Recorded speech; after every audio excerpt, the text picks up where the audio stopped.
gets sent off. Ide Uthman, midfield general who's only had a few games at this tournament. It's a few minutes. Ame Kiemba. Kiemba gets the ball back, scored twice at this tournament already, including the opener against Rwanda in that quarter-final win at Lugogo. He's lost out here, and now Ssentongo will give chase.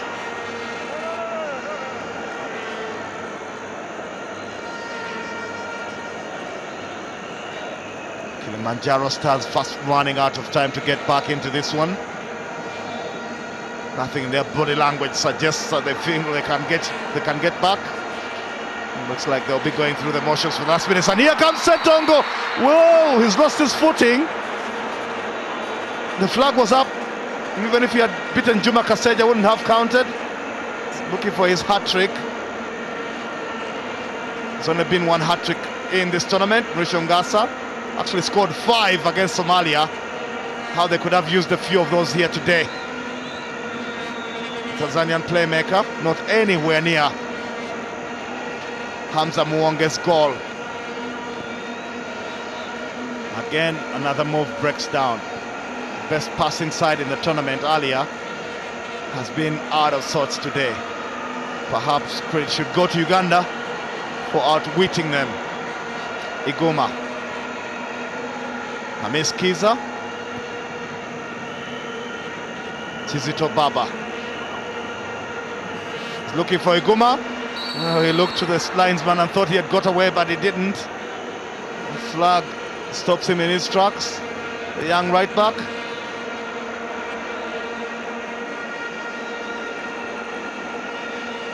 Shomari Kapombe. Ame Kiemba. Uthman loses his footing and Uganda will get possession back here. They can run the clock down again, and they'll attempt to do that. Kalungi, all the way back to his goalkeeper Muwonge. Back to Kalungi. This is Iguma. And the fans applaud, they like the possession play.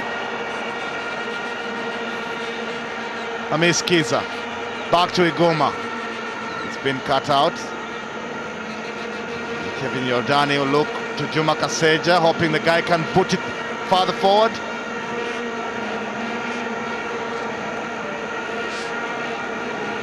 Here they are, the Kilimanjaro Stars. They're still in their half though. Need to be crossing over quickly. Ngasa, good first touch. Mrisho Mafta was looking to play Ngasa back in there, but Kalungi has stood tall. And now Uganda can hit on the break. Madwega. He has overrun the ball and now he's been called for a foul. It's actually Hamis Kiza. Been used to facing all the guys in the back five of Tanzania. Plays either with them or against them in the Tanzania Premier League, where he shows up for Yanga.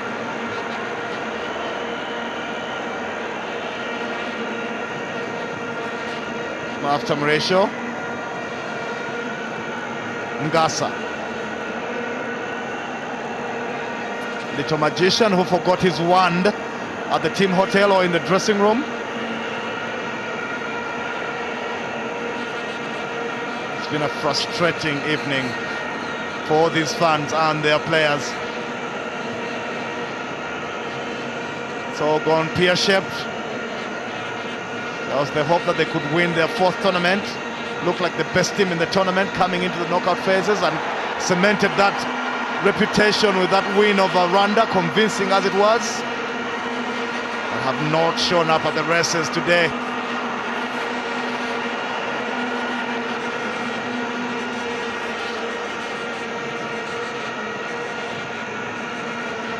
Baba will go all the way to the left.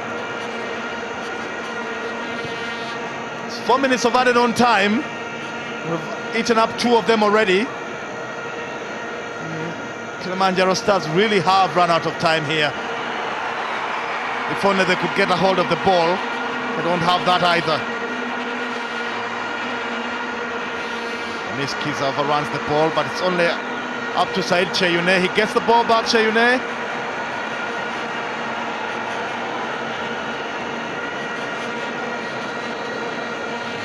Tanzania's captain, Nyoni. This is Idi Uthman. The long one looking for Ngasa. Generally sums up Tanzania's day. Nothing has gone right for them today. Nothing. As it is, looks like they'll have to settle for a third place playoff, which will be a derby. Tanzania up against Zanzibar. Many had hoped it would be the final, just so they would write a good script for an old Tanzania final, the mainland against the island. Instead, it will be the third place playoff because Uganda and Kenya have defied them.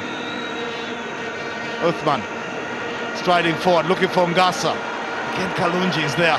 He's had a good game quietly, the big central defender. Baba. Said Cheyune. Madrega up on the far side. The left footer, little step over here. Another one. Dwelt on it too much. Almost lost out to Amir Kiembe. But Uganda still have possession, and this is Cheyune going all the way back to Kalungi. Iguma. The fans applaud again. They love the possession game. Hamis Kiza.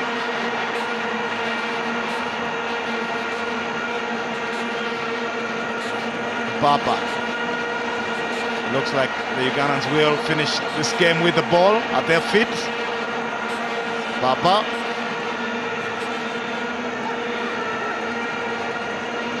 Taifa Stars use Amir Kiembe to throw this in.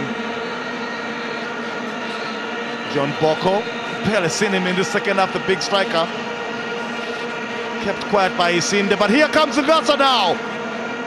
Oh, that first touch denied him the opportunity to have a shot on goal. He still has possession here. He's been forced all the way back.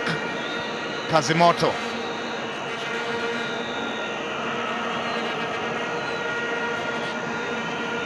Uthman. He goes long looking for Kiemba. Amir Kiemba gets the ball. It's onto his right. He can get the cross in. He cuts back to his left, Kiemba. And plays this back to Nyoni. Nyoni with the cross.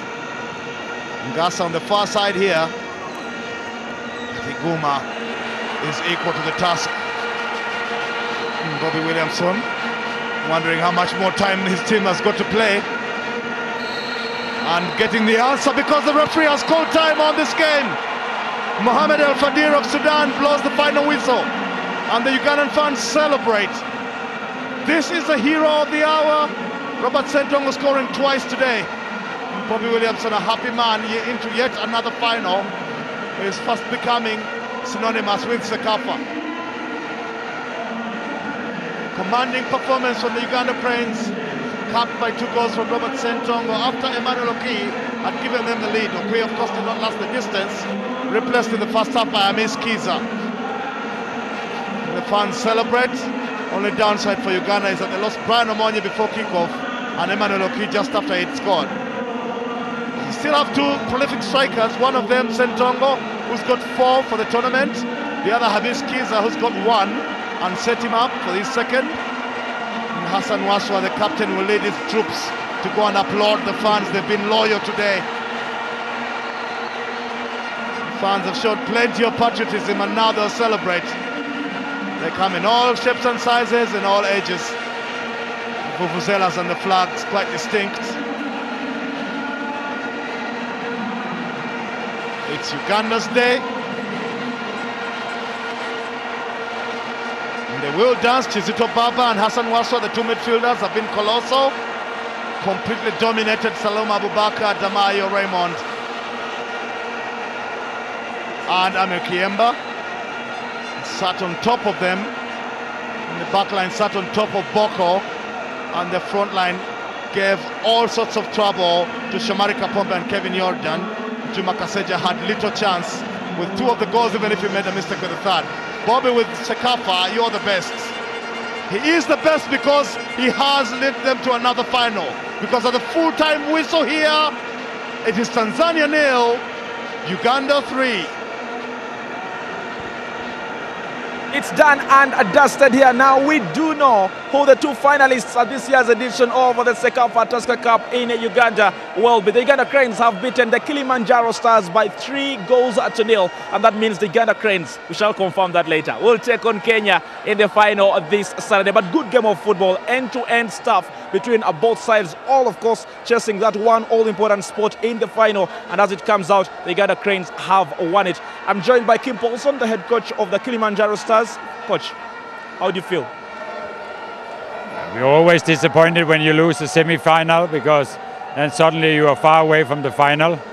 But we have to give credit to the Cranes. They played well, and they managed today again to start very aggressive.